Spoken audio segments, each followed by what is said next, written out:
Scugog Council takes a look at 2019 budgets. Dan Kearns, Scugog. Scugog councillors had their first chance to look at the municipality's proposed 2019 operating and capital budgets at a meeting on Monday, February 11th.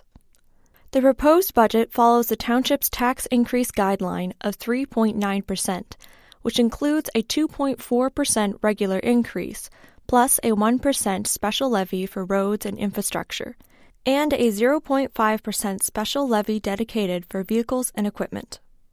According to a report from Treasurer Diane Valentim, this would mean a $48 increase on the township's side of the tax bill.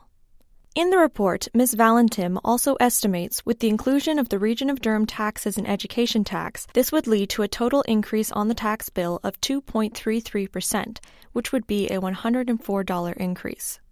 This is an estimate as the Region of Durham has not yet approved their budget, but the region is expecting to have a 2.2% increase. In the past, the Region of Durham has already had the opportunity to pass their budget by the time Scugog has started to work on an operating budget. We would be in a position, then, to identify what the potential increase would mean to the average resident of the township. However, this year they have postponed their budget a little bit. They will be bringing theirs forward for approval on March 27th, Ms. Valentim explained to Council. Road work represents a significant portion of the 2019 municipal budget. What we heard loud and clear on our survey was that roads are important to residents of this municipality, the treasurer said in her presentation. The budget includes about $5.8 million for roads in the operating side and $2.7 million in road work on the capital side. Some of the roadwork projects in the budget include Marsh Hill Road rehabilitation in Epsom, second access to Scugog Island environmental assessment and design, resurfacing and reconstruction of roads in Caesarea, and sidewalk work. One of the things of concern to Scugog Council is a potential decrease in Ontario Municipal Partnership Fund money from the provincial government. We have been notified by the provincial government that our grant, our Ontario Municipal Partnership Fund, will likely be decreasing, Ms. Valentim said. Ms. Valentim added she has built in a 10% decrease in the budget for that grant as a placeholder for now. If we happen to get less than we budgeted, we may have to cut back, Ms. Valentim explained. Ward 5 Councillor Lance Brown questioned when the township expects to find out how much of that grant they are getting. I have not yet received indication from the province, replied Ms. Valentim regarding when the province plans to make that decision. I have not received indication from the province, replied Ms. Valentim regarding when the province plans to make that decision. The capital budget includes about $4.3 million in projects.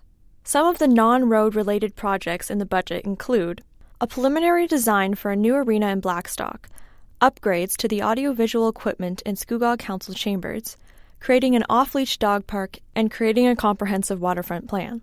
Scugog residents will get a chance to look at the Township of Scugog's proposed 2019 operating and capital budgets at an open house event on Wednesday, February 20th.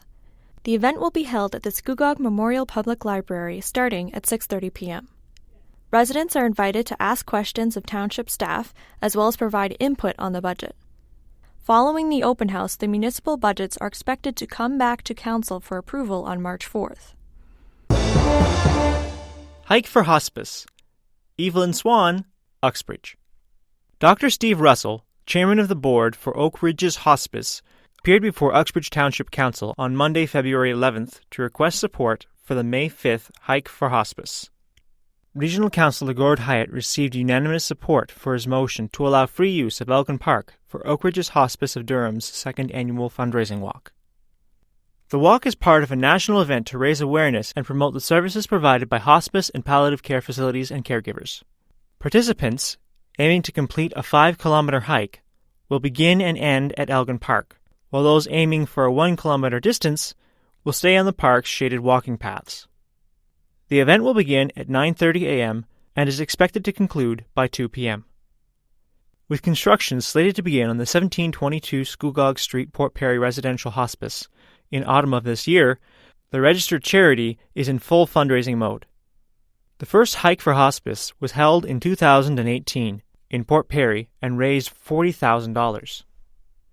Organizers urged Uxbridge councillors to challenge their Port Perry colleagues to a friendly fundraising competition, hoping to have more participants and raise more funds in 2019. In an executive summary provided by the Uxbridge Council, the organization explained Uxbridge and Port Perry physicians share a long history of collaborating on palliative care initiatives and training, and we expect to continue to enrich our partnership in the new hospice facility. Initially, the residential-style facility will begin offering 24-hour care and comfort to up to 5 patients and their loved ones during the patient's last weeks or months of life. The 12,000-square-foot building will have a capacity for 10 beds. The Human Touch is a Powerful Thing by Tina Y. Gerber. They walked to church together, prayed together, raised a family together, grew old together, laughed, cried, and had fun together. So what happens after a spouse dies? I know many seniors who live alone and miss the simple act of touching on a daily basis. I read, senior citizens receive the least amount of touching than any other group. Touch is perhaps the most powerful sense of all. Hugging, holding hands, and other physical gestures have the potential to ease your mind, make you feel less isolated, and can reduce stress and anxiety. As we age, touch continues to be an important gesture, no matter how old you are. Who doesn't love a back rub, holding hands, having someone comb your hair, applying lotion to your arms, legs, and feet, or feeling a warm embrace? Even a pat on the back can make someone feel wonderful. Hand on hand is a basic human need. It is essential as food, water, or air.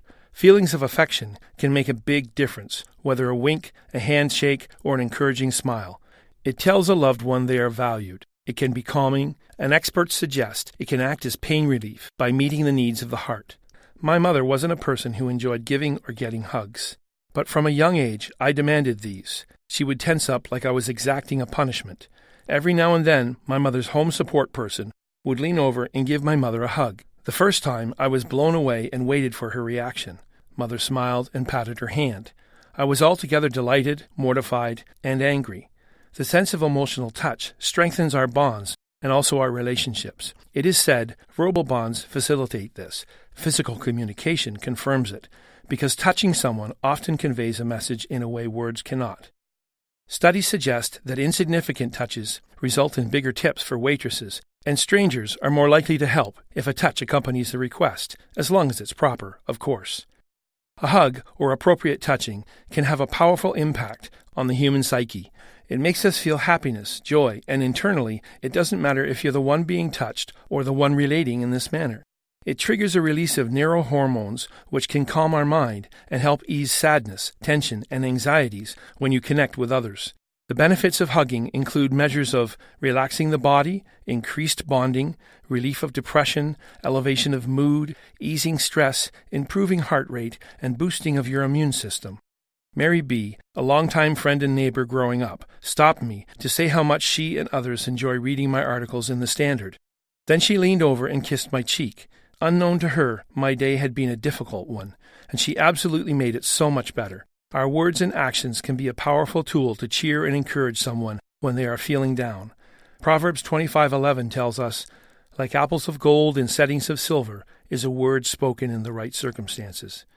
By offering words and a gentle touch, we can help discouraged people face their present and future with courage and a positive outlook. There is a great deal of healing in a touch. Humans are wired so hugs make you feel warm and fuzzy inside. Have you ever wondered why Jesus often reached out and touched people who were considered outcasts and sinners? Many seniors lose the option of daily contact with friends and family, and disabilities or depression may prevent them from reaching out to others. But remember, a simple hug could prevent or even reverse this despair and allow them to live a fuller and happier life. Young hockey players build their philanthropy skills with support for palliative care. Kawartha Lakes. The members of the Lindsay Muskie Adam AE hockey team are always looking to enhance their skills, and they know coming together as a team includes honing their talents as good citizens. Having learned of a teammate's grandfather's time in the palliative care unit at Ross Memorial Hospital, the Muskies were inspired to hear how the Ross became their friend's second home until his grandfather's passing. "We would sometimes visit twice a day," said Cheryl Baxter, team mom. "The floor and the staff became a part of our family, and the care my dad received was beyond anything our family had ever thought of. We had no idea how accommodating to families the hospital could be. My children were very at ease visiting their grandpa. There was nothing scary about being there. As a team, the Muskies adopted the palliative care unit as their cause to support.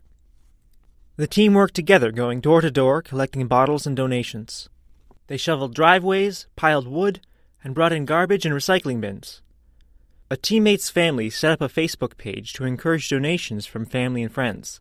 There were also celebrity servers at Boston Pizza, working with the servers to encourage patrons to donate their receipts for a portion of their meal to be donated to support palliative care.